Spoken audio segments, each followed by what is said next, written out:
Most YouTubers are great at being YouTubers, but aren't great at much else. It's safe to say that YouTube is an art form. Understanding and hitting trends, analytics, bots, and everything in between. A lot really goes into sustaining a successful YouTube channel and brand. I mean, we've already seen this, even the shittiest YouTubers on the platform have to know what they're doing in some case or form. And in most cases, if you have a good enough understanding of the way that YouTube works, you can really find a comfort zone and build success off of even the shittiest, fuckiest, and trashiest ideas you can come up with. It's when YouTubers try to leave that comfort zone that we usually tend to see them fall flat, however.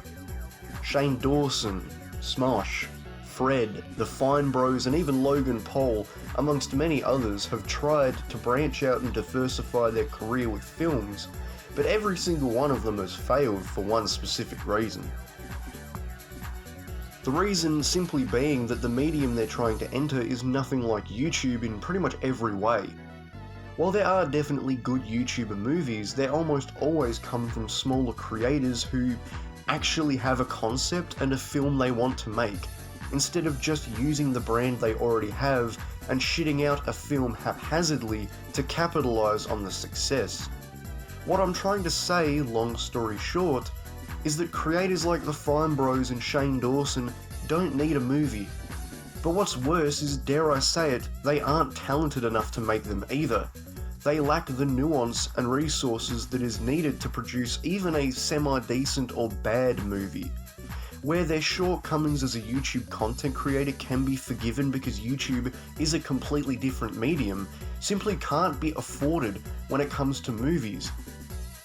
But what happens when an anime YouTuber, known for making top 10 videos, decides to try and make an anime of his own, based off a book he wrote when he was still a teenager who didn't have a full grasp of the English language? Well, you get Chronexia and the Eight Seals, an anime project that is considered nothing more than a complete bomb. Misty, real name Matt or Matthew, was an anime YouTube content creator who began producing anime-based top 10 lists all the way back on the 21st of April 2014, with the release of his first video, Top 10 Best Action Anime. Top 10 videos online tend to have a negative reputation, not around the idea itself, but more to do with the low-effort channels and creators who adopt the concept. While Matthew's content didn't fall into the shit tier, it also didn't do much to dispel the reputation that the style had earned of being lazy and inoffensive. The videos were basic in both concept and production, making them widely accessible to both long-time anime fans and newcomers to the genre. Over the course of 517 videos, Matt would see his channel surpass many others and earn many accolades, with his channel not only becoming the most subscribed anime channel on the entirety of YouTube, but it would also become the first anime channel to hit 1 million subscribers. Despite the success, he would run into quite a bit of controversy over his content, the biggest of which being his clickbait usage. Many creators, including some of the biggest in the community, would call him out for using clickbait titles, thumbnails, and video concepts, with videos like Top 10 Lolicon Anime being some of the most criticised. Misty would also find camaraderie alongside a handful of large anime YouTubers who he would collaborate with frequently.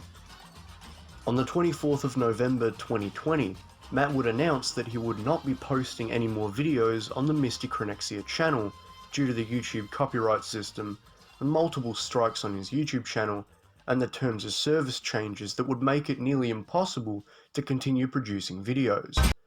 Despite having over 1.13 million subscribers, the main Misty channel lays dormant to this day. Alright, take 3 this time. I promise I'll do it without crying. So, where do I even start with this one? I think it's fair to address the elephant in the room. This channel is dead. I've long been in denial about it, but finally being able to reach a YouTube representative themselves, it all makes sense. This platform is beyond busted. Channels like Misty Chronexia are a dime a dozen. On the surface, they're fine. Matthew has a nice personality and can genuinely be funny. He has a decent sense of humour, and his videos are just fine on their own. But the entire channel lacks a level of production value or entertainment value that makes it hard to justify it surpassing other, arguably more deserving channels and creators.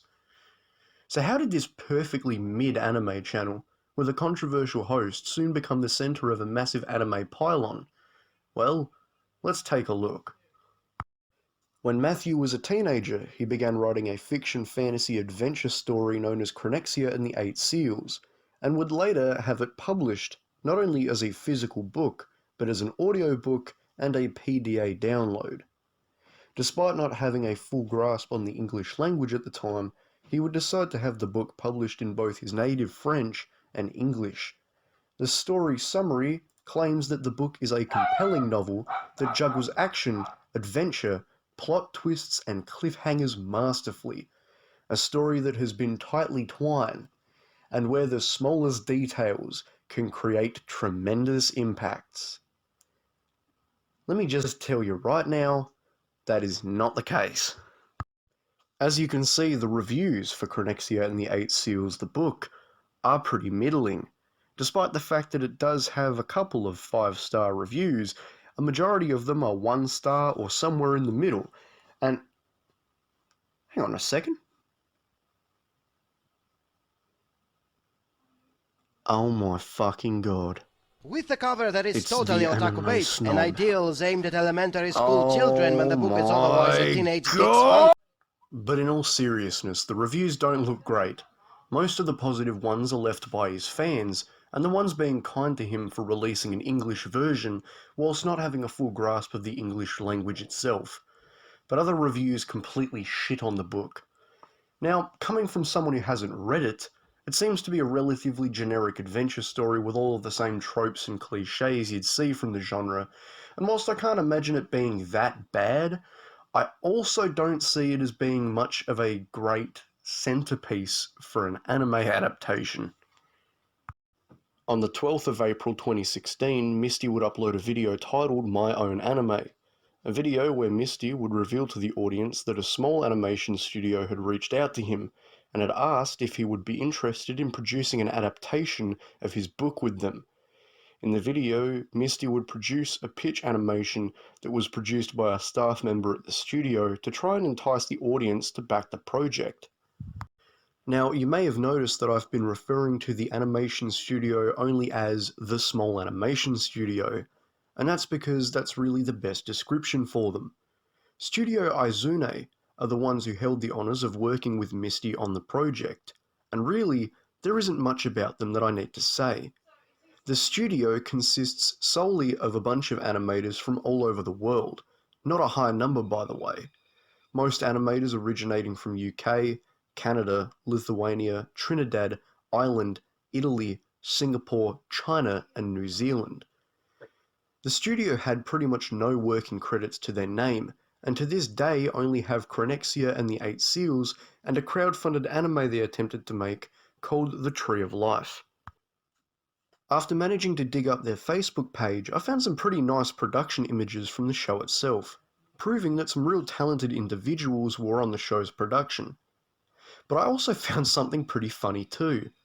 Someone who used to work at Studio Izune, the company responsible for Chronexia and the Eight Seals, had parted ways with them, and had begun their own company known as Watashiwa Animation. The first pinned post on the Watashiwa Animation's Facebook page is the owner telling people that he is not associated with the Chronexia project and telling people to stop harassing him over the phone about it. Not looking great, Misty, I'll be honest. Now you may be asking, Broski, making an anime must be expensive. How would one man front all the money on YouTube income alone for a project so monumental? Well, viewer, keep in mind, this was all happening back when YouTube AdSense was not nearly as fucked as it is now. Misty would actually make a couple of videos on his very own YouTube channel talking about how well he was doing for himself based purely off of YouTube income. But even still, he would probably go bankrupt if he funded the entire show on his own, so he chose the route of crowdfunding, specifically setting up a Patreon for the show, where his fans and others could support the production of the show itself and receive some pretty neat perks in the making. This would of course become controversial later, as most failed crowdfund projects do, but how much did he really make for the entire production? Well, you see, here's the thing with that, there's no concrete answer to the question. From what has been preserved and from what I've been able to find during my research, over the years, his monthly intake for the show's Patreon would fluctuate from around 7,000 at its highest to around 3,000 at its lowest a month, approximately. Now, I shouldn't have to say this, but unless you want to replicate the quality of 8-ounce mouse, that is absolutely not enough money to sustain a production of a pro-anime project. And it was here that many people started to worry about the overall quality of the show itself. On the 6th of June 2016, the first trailer for the show was released. Although it was called a trailer, it was more of an intro for the show than a trailer itself, with the theme song and a different animation style to begin with. And whilst it wasn't the highest of quality, it was at least a competent display of what the team was hoping the show would turn out as upon release, and would leave a large cut of the audience satisfied that the show was going to be of higher quality than they had originally expected based on the budget and the less than stellar team they'd chose to produce it. Alright, so we've gotten through all of the information, we've gotten through the financials, where Misty came from, who Misty is, and the animation studio responsible for the show's production. Finally, after 8 whole months of work on this production, Misty Chronexia and Studio Azune were ready to release the first episode of the much anticipated Chronexia and the 8 Seals. On the 25th of November 2016, the first episode of the show released, to almost universal negativity and criticism.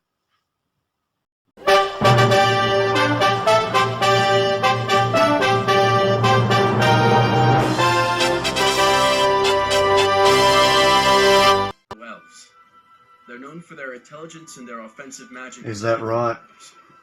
I hate how the government enslaves most of them. That's Flora. And her Oh, is that it? accent. Their skills were Is that it? They get enslaved by the government, that's it?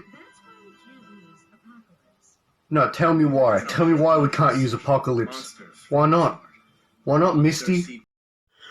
I think it's safe to say that the first episode didn't do much to impress the audience, many of whom paid money to see the project get made. Anyone who complimented the show was either a fan of Misty's to begin with, or was simply surprised that the episode had even been made in the first place. And where they were willing to take more of an analysis-based approach, most weren't so kind with their critiques. Of course, the first place most people tend to focus their attention on is the animation, and whilst it's not of high quality, it's also not without its high points. For one, some of the movement is very smooth, and it's obvious that the animation team were trying to include some pretty technical animation into the episode to impress the audience early on. I do think some shots look alright, and some of the background art is actually on par with what you'd see in maybe other lower budget shows. Other than those compliments though, things aren't great. Despite the fact that an attempt was made, I still don't think the people were too hard on it back then when it was released. I think that all of their criticisms were still valid. There is a term in the anime industry that is used to refer to an unfinished episode making it to air, and that term is an island episode.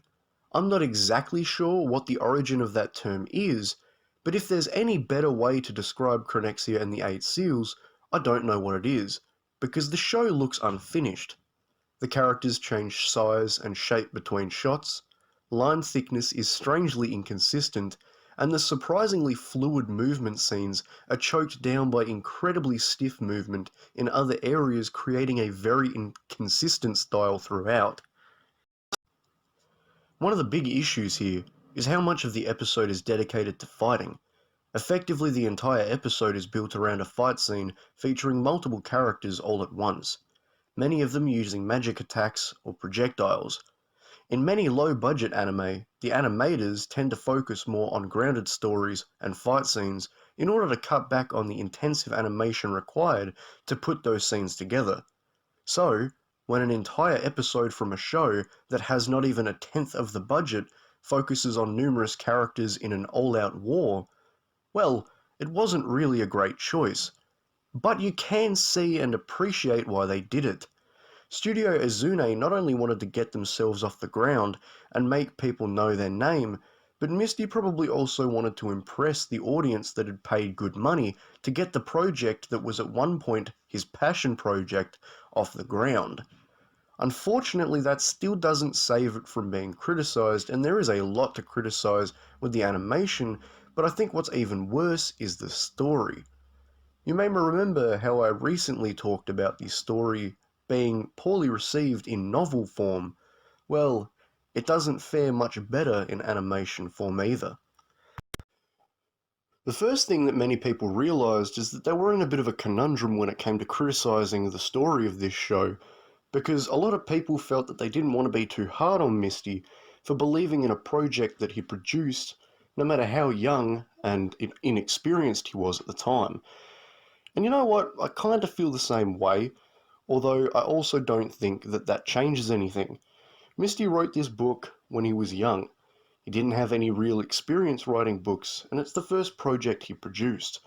If it was simply something he did for his own enjoyment, which I believe it was at first, then that's fine. But he did get the book published, and therefore it deserves the criticism it received. Now, I know firsthand from experience when it comes to writing stories, whether it be in school or for my own enjoyment, how difficult it is to write a story where you don't simply just have a character explain to you who the people are, what they do, and why things are going down. Even legit, real anime with a full writing staff do this sometimes, and it's annoying as fuck. The only few times it can be, understandable and they can get away with it is if they do it in an interesting way or if it's not the first thing they fucking do. But unfortunately, the first episode starts with a character effectively monologuing to the audience about everything that goes on in the world.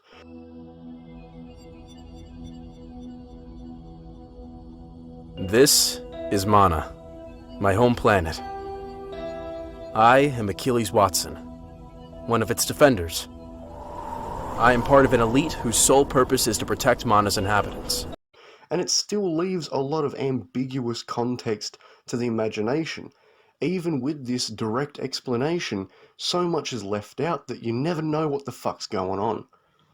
Even just adding on to that as well, there's this really annoying thing that a lot of inexperienced writers do, where they choose to have characters talk to each other about topics that in-universe the characters should already have full knowledge of, or at least a basic grasp of, just so that the audience can hear them say it.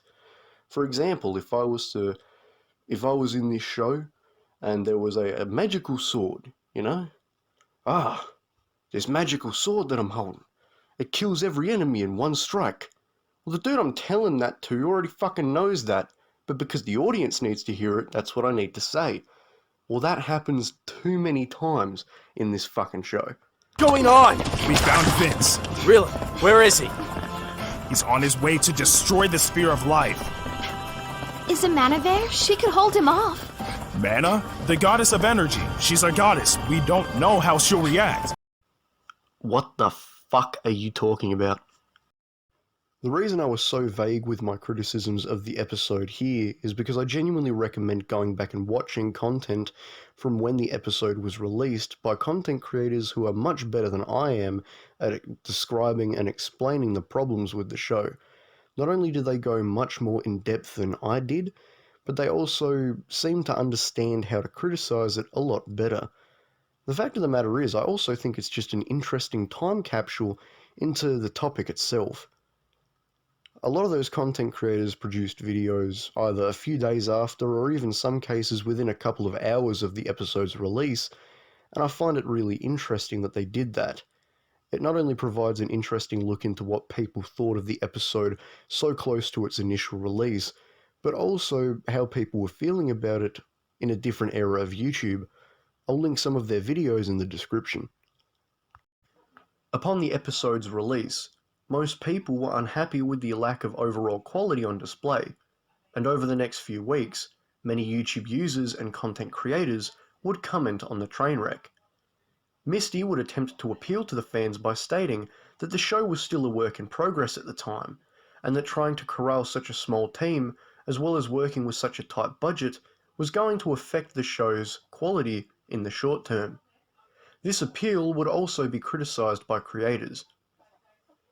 During this period, the show's future was on rocky grounds, as not many people knew whether Misty would continue the venture after the failure of the first episode, with many believing that this was curtains for the show itself. Despite this, Izune and Misty would continue with the production of the show, and on the 11th of July 2017, a trailer for the second episode would be released. Despite still suffering from some of the issues present in the first episode, it was clear that the team had taken on board a large amount of tips and criticisms, and had genuinely improved. For one, the animation, while much more grounded, remains incredibly consistent and flows much better than its predecessor.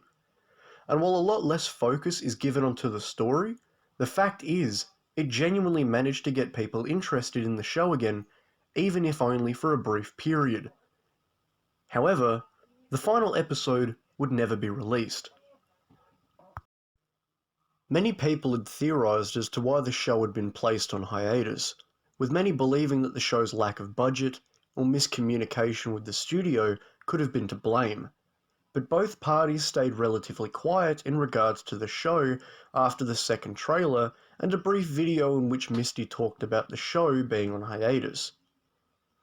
During the show's downfall, Misty was receiving a lot of flack from people who were claiming that he was using funds from the show's production on his own personal living expenses. The main catalyst for this claim was that the Patreon was still active after the show had ended production. People saw this as an attempt from Misty to get money out of customers who thought that their support was still going to the production of the show. Whilst it's hard for me to make a statement about this myself, as I'm struggling to find any concrete proof of this, it's a claim that I remember many people were in agreement with at the time. So that's it, right? That's the story of Chronexia and the 8 Seals, the anime project that failed to get off the ground. Well, not really, because it doesn't end there. During my research, I uncovered a video that I'd never seen before from Misty himself, which was not only posted to his main MISTY CHRONEXIA channel, but his second channel, Chronexia Infinity. A video where he talked about his experience producing the show with Studio Izune, and also mentioned a lot of the backstage politics, if you will, using professional wrestling terms, of course. Please remember that everything I'm about to talk about is simply info from Misty's video on the topic. I have no way to prove that any of this is true outside of my own research and what little I was able to find. On the 28th of May 2020, Misty would release a video titled Chronexia and the 8 Seals, What Truly Happened. A video where he would go into detail about the implosion of Studio Izune during the production of the project. During the video, he would detail how the partnership began and how, with fresh interest in the project, they were able to comfortably sustain the production of the show in the early conceptual phase. However, as the project continued, the studio would run into many issues that would halt the production of the show. Misty would specifically focus on 2 people from Studio Izune in this video, one being the head of coordination and the other being the lead art director. During the production of the show, Izune focused solely on the animation side, whereas Misty would pick up the slack on audio production. Misty claims that the Patreon was solely to provide funding for Izune for animation, while he would pay up front for all he needed in the audio departments. This is where it gets interesting. During the video, Misty claims that Izune required around $6,000 a month for their side of the project, claiming that the artists involved were working long overtime to finalise the project by deadlines. He would then go on to say that if the studio couldn't be paid the full $6,000 from Patreon payments, Misty would fix the rest from his own pocket. After the first trailer, when the development on the first episode began, Misty states that the majority of the $6,000 monthly payment which was promised to Izune was being pocketed by the head of coordination, an individual who he refers to in the video as Grape. Leaving little money for the team to work with, the head of coordination would also supposedly try to convince his team that Misty was refusing to pay the money needed to continue production. Being unable to pay the staff for their long overtime schedules, Grape would allegedly start asking Misty for payments in advance, which would lead to Misty dumping more money into the project than originally planned. During the entire production of the project, Misty had only been in contact with one staff member from Izune, that being the head coordinator. At the end of the day, Misty's thought process was to try and rush the first episode out as fast as possible, simply in order to have a product out at all, as he was in fear that the audience was of the belief that he was trying to scam them. After the release of the first episode, people stopped supporting the Patreon, and multiple staff at Izune, which might I remind you was already a small studio to begin with, were quitting due to unpaid overtime and just shit pay in general. It would only be after the second trailer's release, which is pretty much a miracle that that exists as well, that Misty would manage to get in contact with another member of staff, the lead art designer, who he in the video calls Apple. Apple would reveal to Misty that the team had been severely downsized and that the money was being taken, and from that point on, I think it's safe to assume that the project was effectively cancelled. Over the course of the production of the show, Misty would pay Studio Izune over $84,000, and would only have 2 trailers and an episode to show for it. Believe what Misty says or not, it's impossible to deny that this video paints a very different picture when it comes to what we originally thought of this production. And whilst I'm sure many people have already made up their minds when it comes to this topic, I'm actually more inclined to agree with Misty on this, and I'll admit that this video completely changed my perspective on the situation. The reason that I lean towards Misty's side now in this situation is because some of the claims he made in this video are actually corroborated by evidence I found during my search. For example, the claim that he made about staff being underpaid, as well as high turnover rates at the studio, are actually corroborated by a former staff member from Izune in an interview he did for a YouTube anime channel called Rant Nav Talks Anime. In the video, the former staff member claimed that he was only paid $150 for 5 months of work, where he would frequently pull 11 to 18 hour days, as well as stating that the new turnover rate was very high. Many other members of the staff have also refused to associate themselves with Izune since Chronexia and the 8 Seals, with some of them specifically distancing themselves from the studio directly. And I mean, just look at the quality of the animation from the first trailer to the first episode. When Misty claims they rushed the product out the door simply to have it done, well, it looks like it, and the reason and justification as to why they did it makes sense in the grand scheme of things. Whilst I'm not saying that he's being fully truthful, I don't know or can't confirm any of these statements, I do genuinely think that he's telling the truth, or at least he was.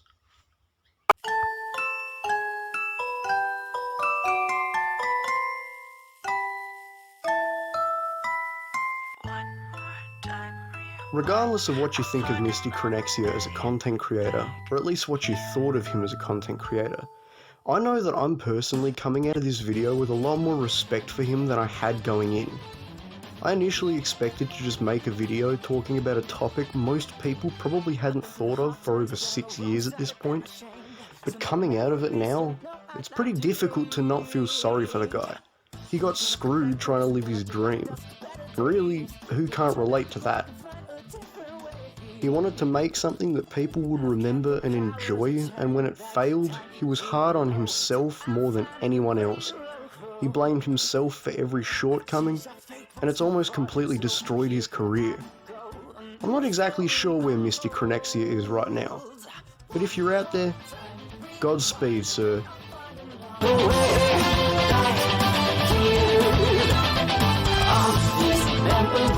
I refresh, I can see a better plan from here. One more time, rewind, I'll find another way back here.